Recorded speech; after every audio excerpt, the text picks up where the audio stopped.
Okay, let's open the quick Q&A to the floors. Who wants to start, please? Yes, Bapak, silakan. Bahasa Indonesia aja kenapa? Iya boleh ya. Melanjutkan dari penjelasan Pak Bayi barusan terakhir, Profesor Bayi tentang kemudian di dulu kan sekarang ada satu konsep apa atau istilah namanya valorization ya. Salah satu mungkin bagi teman-teman Groningen yang kenal dengan tim swastra dulu di bagian internal office, karena dia juga pegang valorization, mungkin bisa diceritakan lebih lanjut tentang itu. Terkait juga dengan kompleks Zernikecomplex ini, di sebelah kompleks kita ini ada Science Park ya, ada Technopark. Itu bagaimana Pak? Kira-kira berapa besar kontribusi ruh ke mereka ke kita? Karena banyak sekali perusahaan di dalam situ. Dan saya juga pernah berapa kali riset bersama di Prof, saya ada perusahaan medical device di sebelah situ. Jadi itu kira-kira bagaimana mereka bisa memberikan kontribusi ke kita? Terima kasih.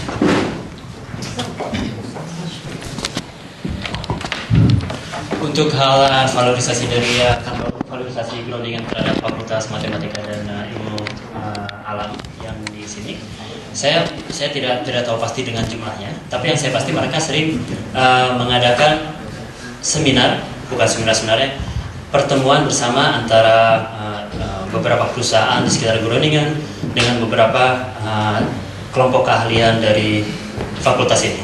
Jadi pada suatu saat saya pernah duduk bersama orang-orang dari Philips, dan saya pernah duduk bersama dengan orang-orang dari perusahaan minyak. Tapi dalam hal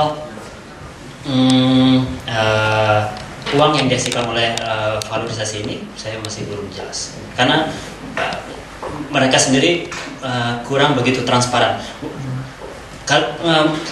Seperti yang telah dilihat dari presentasi awal bahwa di Belanda itu semuanya bisa transparan, bisa terlihat. Tidak seperti itu. Jadi masih ada hal-hal yang saya sendiri masih susah buat mencari tahu apa yang terjadi di belakang layar. Semoga itu bisa menjawab pertanyaan. Dan untuk hal masalah paten itu saya pernah ada kejadian. Saya mencoba untuk menjalin hubungan kerjasama dengan perusahaan fotonis. Perusahaan fotonis itu adalah perusahaan yang memproduksi kacamata untuk malam-malam hari untuk bisa melihat orang-orang, night vision goggles. Dan mereka ingin bekerja sama dengan grup kami untuk meningkatkan produktivitas mereka. Lalu mereka sudah berani untuk memberikan kepada kami lebih dari 100.000 euro untuk membiayai risetnya kami. Tapi ketika kami pergi ke pihak valorisasi, mereka bilang, oh kalau kalian ingin bekerja sama dengan industri, semua paten mesti milik kita. Semua mesti ada tanda tangan ini. Pihak industri tentu tidak mau. Pihak industri bilang, oh kalau begitu ya sudah, tidak usah. Nah jadi sekarang salah satu solusi yang kita cari adalah mencari 65-35 yang tadi. Jadi dijembatani oleh STW atau NWO untuk hal ini. Semoga itu bisa menjawab. Masih ada. Since we've got the Dutch academics, why don't we invite Dr. Roelton to say, what do you think of the Dutch university dealing with research and industry? How to make the links become stronger? Well, that's me. Stand in front or Only you can stand up. Perhaps stand up is better.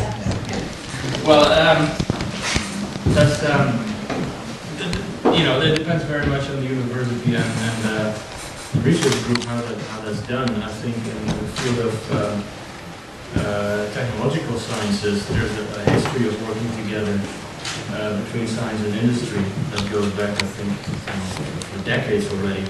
And certainly in that field, the government has encouraged that even before World War II, and then certainly in the reconstruction of the country after the Second World War. So I think in that field it's fairly elaborate, and you can see the results if you go to the big engineering waterworks. They're all, you know, developed in collaboration between science and industry.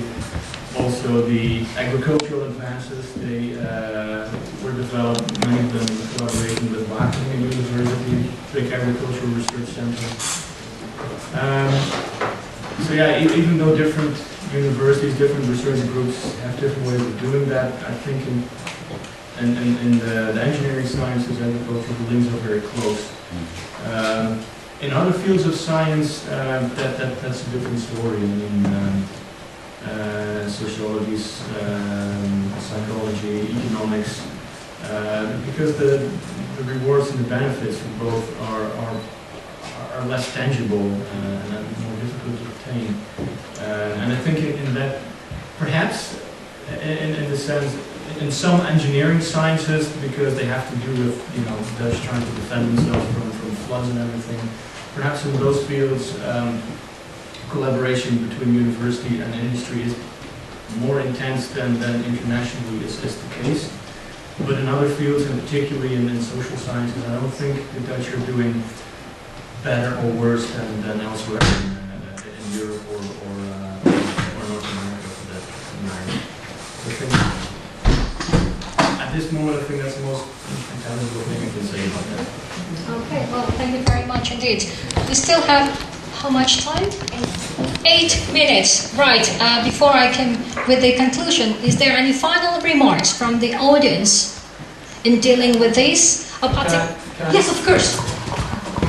Yeah, so it's not much of a, it's just a remark, so I just want to sort of portray my idea. So often people see scientists as becoming the ones who has an idea, and then they want to actually put this into the society.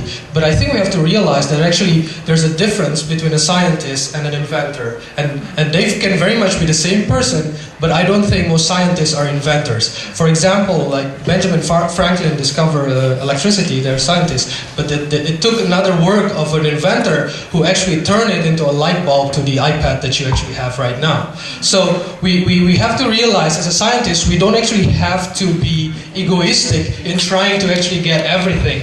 So in a way, patent in the scientific knowledge is actually harmful. I mean, in the industry, in the case of the invention, it's clearly understandable because you want to protect your innovation. But in terms of a scientific discovery, it's actually against the nature of the scientific field that you want to actually keep the knowledge to yourself. So yeah, that's just sort of my opinion. Well, thank you very much. Certainly is a valuable opinion. I just want to add on the international perspective, not just from the Dutch university or the Dutch experience. I'm sure some of you already know when we talk about the UK case study, the government tried to balance the quality and the quantity of research in particular disciplines. So for example, you might be heard the golden triangle between London, Cambridge and Oxford. They like to emphasize more on the scientific project rather than social sciences. And if you go to Newcastle, for example, they're much more on aging populations. So each of those universities, and bear in mind, that's what we call the Russell Group University, the top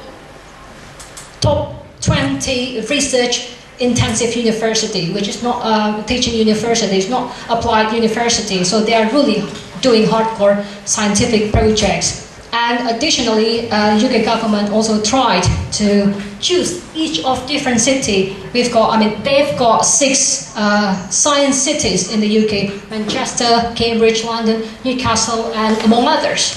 So thus the distribution of science, not just focusing on particular region or province or what you call a province, yeah, in this case, but they try to balance the distributions of science and industry as well. And there you go, that's why the role of KTP, Knowledge Transfer Partnership, is very, very essential, because they are the gatekeeper between university to deal with the industrialists, because they have a business approach, and that's why they deal with a business person from the business faculty to bridge the gaps, to try to be their PR. You mentioned about the importance of PR, public relations, because, some of the scientists, they are very good at doing research, but they are not really good at talking or articulating. So, that's the whole university. Science, pure scientists, social scientists, that's the way they work together. So that's the final remark from myself, particularly for these sessions. And excuse me, I just need to double check with the MC. Do I need to make a concluding remark? Yes, please. Okay. That's a big challenge. Let me take a deep breath first. Right, good afternoon, ladies and gentlemen. We've been hearing a lot from the inspiring presentators since this morning, and I'm sure that you have something to take away. At least it's a brainstorming, or at least just a discourse, or just a question to yourself whether you can do this kind of presentation, because actually this is very daunting. You only have 18 minutes and everything is so structured. I mean, so there you go. In terms of structure, that's a challenge for a scientist to be able to sell their story to the public community, because like now we've got audience from different kind of backgrounds, not just for engineering but also from other social sciences, for example, and law. Okay, so that's about the structure. I'm very pleased to hear the quality of the presentator. Thank you very much for distinguished keynote speakers who share the knowledge about this expertise. We've got four agenda: scaling up scientific research in Indonesia. And I'd like to highlight the importance of IPR. That is still a big problem for the Indonesian science community if they want to compete in the international scientific arena. Okay? And the second one is comparing scientific research experience in the Netherlands and Indonesia. Don't get disheartened if you haven't got any opportunity to go to the Netherlands or elsewhere. You know, in Indonesia itself, there are a lot of opportunities. Like Ibu Yati mentioned, you know, our country is stronger in terms of resources. You just have to turn those difficulties into a challenge and try to be entrepreneurial. If you're gonna deal with the government, do other things, you know. So be entrepreneurial. The next one basically is narrowing the gap between research and policy. We've been dealing a lot with this, how to, you know, approach the policymakers sensibly. But to be honest with you, try to keep the escalation down to earth. Bottom line, when you are doing your PhD, how to narrow the gap between research and policy. That's your challenge. So bear in mind, in your literature review, you might have A, local context or literature review from the Indonesian perspective or Asian perspective or ASEAN perspective.